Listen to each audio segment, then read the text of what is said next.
I thank my colleague from North Carolina for the time. And I might say this is an interesting point. I don't think I've ever been on the floor in 16 years and faced this kind of a rule. It is a closed rule. I've been here before with closed rules. But the effect of the closed rule is to prohibit me from providing or presenting my amendment. Now, that's not unusual. Usually you come to the floor and you present an amendment to try and amend the bill to change it from the way it was reported out of the committee that did the work on it. But in this case, I am being prohibited from offering an amendment to change the bill back to the way it was as reported out of the committee on a bipartisan basis. For whatever reason, the majority on the Rules Committee decided that an amendment that was cited by the Democratic chairman of the Judiciary Committee, Mr. Conyers, as an excellent clarifying amendment is not going to be here. When one of the chief co-sponsors of the bill, or co-authors of the bill being presented on the floor today, announced the bill last week, she said publicly that this is similar to the bill that was passed out of the Judiciary Committee with the bipartisan support of Congressman Lungren from California. So naturally, I was interested to look at the bill that they were presenting to see how it was the same as the bill we presented.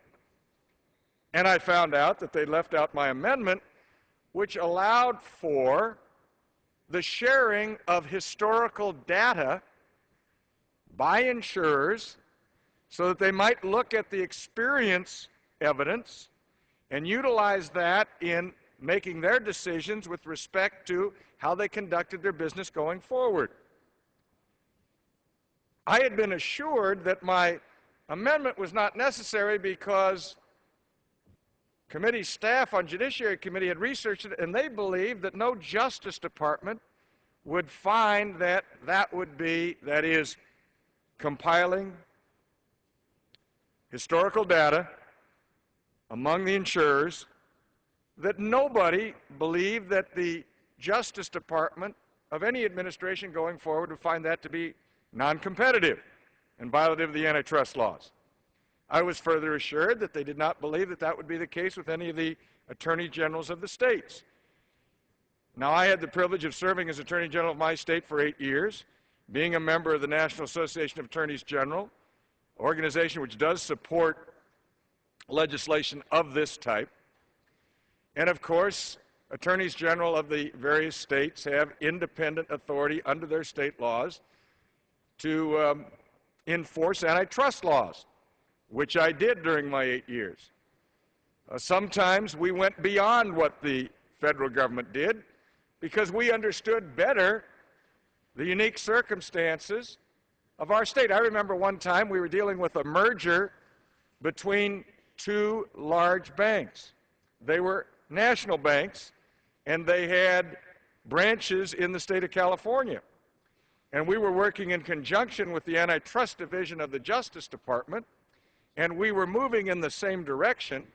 But I remember getting a phone call from one of the attorneys at the Justice Department in Washington, D.C., and they asked this question: well, how close is San Jose to San Diego? A long way. About 400 miles. But they thought they were next to one another, and why was that relevant as to whether you had competition among the bank branches that were then going to be merged, and would that then give increased and illegal concentration of power in those areas? The point I'm making is that attorneys general of the states may know a little bit more about their states than attorneys working as hard as they can here in Washington, D.C. So the idea that attorneys general are somehow impotent from a legal standpoint such that they cannot bring forward antitrust cases is just not true. At the same time, I voted for the bill coming out of committee because I thought it had, in fact, reached an appropriate balance. Interestingly enough, the gentlelady from New York, the chairperson of the Rules Committee, stated in her support for this rule and support for the underlying bill that this is really a tribute to Jack Brooks, who attempted to do this for years. I was privileged to serve with Jack Brooks, an interesting Texan member, someone who was chairman of Judiciary Committee for some time. And when the bill in Judiciary Committee was originally introduced this time around, the distinguished chairman of the committee, Mr. Conyers, cited Jack Brooks and said this was the Jack Brooks bill. So I went back and I looked at it. And I found out that my amendment, or the language that I then put in an amendment form, was in the Jack Brooks bill, but not in the bill before us. So I brought it forward. So you might say, if we are doing this in homage to Jack Brooks, you would do him further homage by allowing the language of his bill to be put into this bill. And that's all I asked for. All I asked for. Now, the other part of the bill that came out of the Judiciary Committee that is not in this bill was to remove the antitrust exemption that currently exists for medical malpractice insurance providers. But somehow that's been taken out of this bill with no explanation whatsoever. So we have cherry-picked from the bill that came out of the Judiciary Committee with bipartisan support, and yet we acclaim the bill as being essentially the bipartisan bill that came out of committee. And as I said before the Rules Committee yesterday, sometimes you just have to learn to take yes for an answer. I support the underlying bill. I support this effort. I am trying to make it better.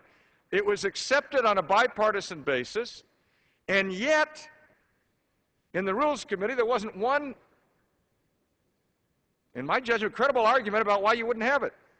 On the one hand, I've heard from the staff from the Judiciary Committee it's not necessary because no single administration will have a Justice Department that finds this to be anti-competitive.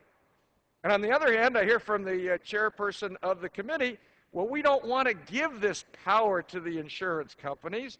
We want the Justice Department to investigate it. Well, if that's the case, you can't have your cake and you can't eat it too. It's either one or the other. And if it is, as I was told, unnecessary, redundant, because nobody looking at it will find this to be non-competitive because it is essential information. And by the way, the absence of this information will not hurt the big guys as much as it will hurt the little guys. Why? Because if you are a large carrier, you have a far greater experience database than if you're a small carrier. You understand the market better in terms of information that is at your fingertips. If you're a smaller provider, you need the information to understand the universe that you might be attempting to present your product to. So we have on the one side being told that no reasonable antitrust division of any Justice Department, of any administration would find this to be anti-competitive. Then you have the chairperson of the Rules Committee saying, no, we have to keep this in here because we want to make sure that the Justice Department will be able to determine whether or not it is. So what does that give the market? What does it give the smaller insurers? It gives them uncertainty. And so the very thing that you're saying you want to do, you are prohibiting from being accomplished by not allowing this amendment to be considered. This is an amendment, as I might say, was described by the chairman of the committee as an excellent clarifying amendment. We are therefore removing clarification, and we are replacing it with uncertainty. I can go down on the floor and bash the insurance companies as well as anybody here. Let's just knock them all around here. The point is, we are making an adjustment in law, which is what is good for the people, so why not do it in an intelligent way, in a way that will actually assist in the marketplace and allow greater competition? Outside studies have said, if in fact this information is not allowed to be shared, collected together and shared among those in the industry, it might, they said might have the impact of harming the smaller insurance carriers. So I don't know why you're doing this. I don't know if there's a political reason for it. I don't know if it's because I have to be a Republican. I'll give it up. Any Democrat who wants to put their name on it can add their name to Jack Brooks. and present it on the floor. But this kind of silliness on this floor has got to stop. You ask for bipartisanship and you throw it away. We complete bipartisanship in a committee and you ignore it. And as one member on the committee, a Republican member who voted with me in support of this bill on a bipartisan basis, said afterwards, when he found out that that bill wasn't going to be presented on the floor, why do we need committees and subcommittees? What are we holding hearings for? Why are having the experts testify before us? If in fact, somehow in the, I don't know where it is, there's closed doors somewhere that decided that this bill was going to come out instead of the bill we worked on in committee, and then give no good answer. It's such a shame you don't have TV cameras in the Rules Committee.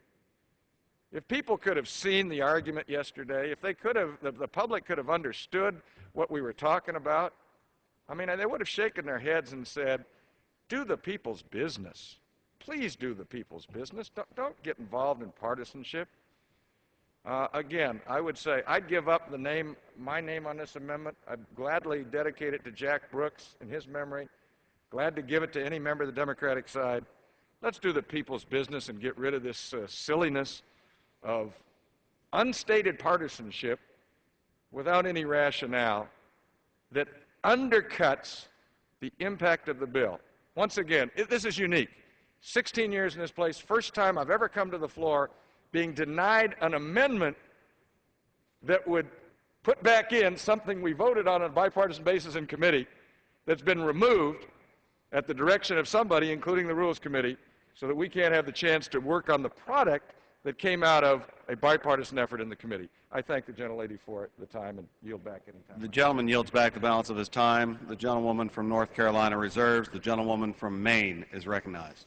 Thank you very much, Mr. Chair. Thank you to the gentleman from California, Mr. Lungren, and I am not going to, I will not give you all the answers I'm sure you are looking for, and I feel confident that when this bill is debated on the floor, there will be many more questions raised from the members of the committee who sat through this debate. I can only say as a member of the Rules Committee, I too sat there while this conversation was going on. I'm not an expert in this particular area. I am very pleased, and I want to talk a little bit about how pleased I am that we are taking on this exemption of the insurance companies.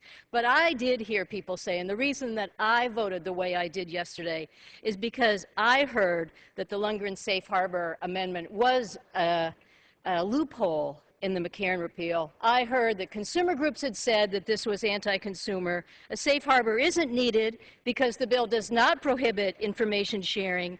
And on the other hand, putting a safe harbor statute would automatically immunize the insurance companies, not permit a case-by-case review of companies that go too far. Yield on that? No, I will not yield. Okay, thank you. Honestly, I'm not in a position to argue this amendment.